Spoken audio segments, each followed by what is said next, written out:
Podcast, Ansiedad y Autonomía, CIE Paraguay, CIE Paraguay. El podcast donde conocerás las experiencias de estudiantes universitarios en relación a la ansiedad y autonomía en tiempos de pandemia. Este podcast es realizado en el marco de la Cátedra de Seminario por estudiantes del noveno semestre de la carrera de Ingeniería en Ecología Humana de la Universidad Nacional de Asunción, Paraguay. Podcast, Ansiedad y Autonomía, CIE Paraguay, CIE Paraguay.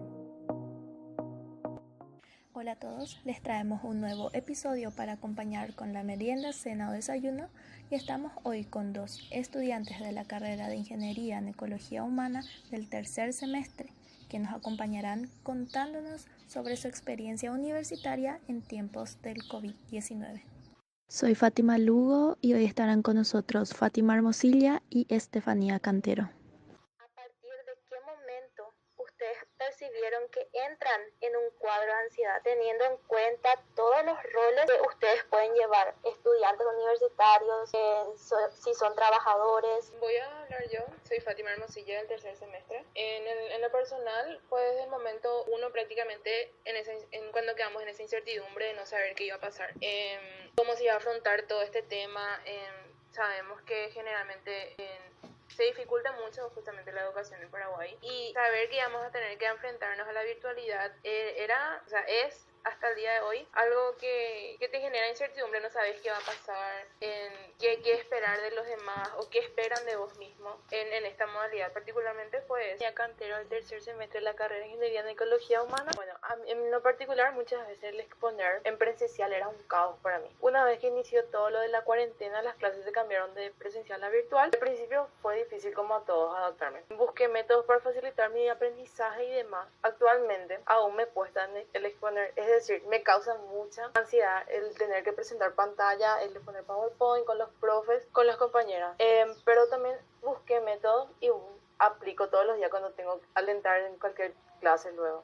Por ejemplo, tomar un té de tila, hacer el ejercicio de respiración 7, 8 y 4. También focalizo mi mente en otra cosa, o escucho música.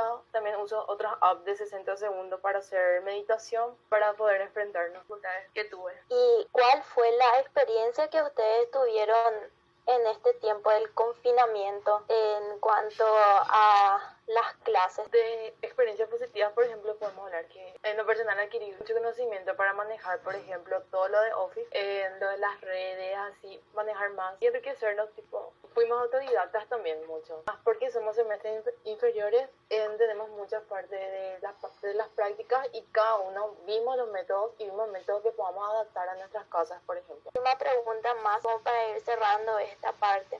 ¿Cómo ustedes sienten que el confinamiento por el COVID-19 ha impactado en sus niveles de atención y concentración o en la motivación para continuar estudiando, para seguir estando en la facultad o seguir el semestre en el próximo año? En lo personal fue cuando empezó todo el tema de la pandemia y la virtualidad, dije, bueno, voy a seguir. O sea, no ingresé en vano, vamos a decirle, para dejar otra vez y todo mi esfuerzo se vaya al tacho, por más que iba a poder volver a retomar, pero no quería dejar de lado eso. Después, el hecho de que ya pasé, por ejemplo, pasó un determinado tiempo y ya sentía que no podía más conmigo misma. O sea, son las distintas situaciones, por ejemplo, que estando en la facultad no vivís, o sea, obviamente sabes tus problemas de tu casa, pero no es como que estás pensando constantemente en eso, sino que te distraes con tus compañeras, lo que sea. Pero estando acá era todo un caos, y más por la situación mismo en el sector o sea, todo el tema de COVID, era el riesgo de mis papás no están trabajando, están todos acá en casa, todos tenemos ese nivel de qué va a pasar, y obviamente era muy negativo y todo absorbíamos eso. Entonces varias veces también eso se ve reflejado, ¿verdad? Y el hecho de que a mí me motivó, dije, no puedo dejar cuando ya pasé por tanto. Y si tengo que volver a pasar por lo mismo, voy a volver a pasar por lo mismo porque ya estoy acá. O sea, no puedo dejar, porque sí, aparte que justamente, como te dije, probé tanto, o sea, estudié tanto para que después algo así me impidiera. Eso fue lo que a mí me motivó. En lo personal, en mi familia es primordial, por ejemplo, el estudio. Entonces, cuando me costaba, sobre todo las prácticas a distancia es la parte más difícil que yo sostengo todo durante estos 2 semestres que tenemos virtualmente. Ellos estaban para apoyarme, tipo, y también sobre toda la superación personal, que aunque al principio fue muy difícil, creo que todos aprendimos a ayudarnos, pero quiero destacar también que yo, por ejemplo, tengo a mi hermana que es de la carrera y que ella fue sobre todo y sigue siendo mi apoyo. En ese sentido, yo quería saber cómo les fue a ustedes. Primeramente, me gustaría saber si es que les tomó mucho tiempo llegar a encontrar de organización de su día, de su mes, de su semana, para poder adecuar todo, la casa, la familia, los estudios u otras responsabilidades. Si les llevó mucho tiempo encontrar ese plan, poder organizarse, hasta ahora siguen así con eso de lograr organizarse en ese sentido. En lo personal creo que me costó unas semanas, pero al principio de la facultad nosotros tuvimos una materia en llamada, o sea, era la única materia que teníamos en llamada, y después tuvimos esas 3 semanas que fueron de descanso mientras se organizó la plataforma, esas cosas, y teníamos en base con una profe que nos dio un plan para organizarnos, y para todo era plan digital. Por ejemplo, yo en lo personal utilizo mucho las notas de mi teléfono, por ejemplo, grabo todo lo que dice el profe, porque en algunos casos los profes no quieren grabar su clase, pero en cambio en otros casos sí nos dejan el video y nos súper facilita eso. También tenemos en cuenta de nuevas apps para llamarnos entre compañeras, por ejemplo. Voy a mencionar Skype, donde compartimos pantalla y nos mostramos todas las anotaciones que tenemos. Vamos a decirles, es complicado porque estamos en casa todo el día. Entonces era tener que adaptarme.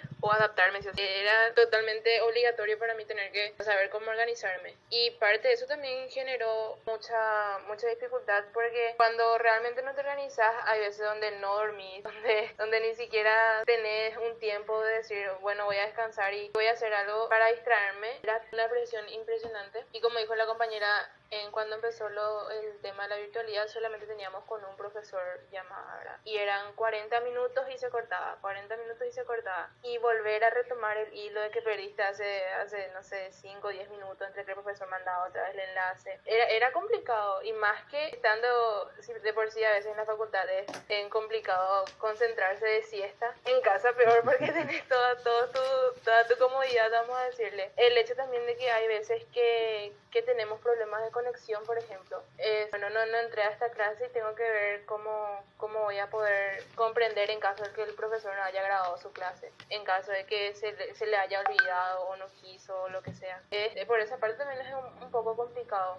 Toda esta situación en sus planes de vida. Cada persona tiene un proyecto, quizás no así súper definido, pero sí tiene un plan más o menos de lo que quiere hacer. Y si es que esta situación de la pandemia afectó o les ayudó a reorganizar, ¿cómo fueron ustedes en ese sentido? ¿Tuvieron que abandonar cosas que querían o reubicaron nomás en el tiempo? ¿Cómo fue esa experiencia para ustedes? En lo personal para mí fue positivo, porque me ayudó a definir y concretar mis planes y mis metas para el futuro y para el presente, más o menos.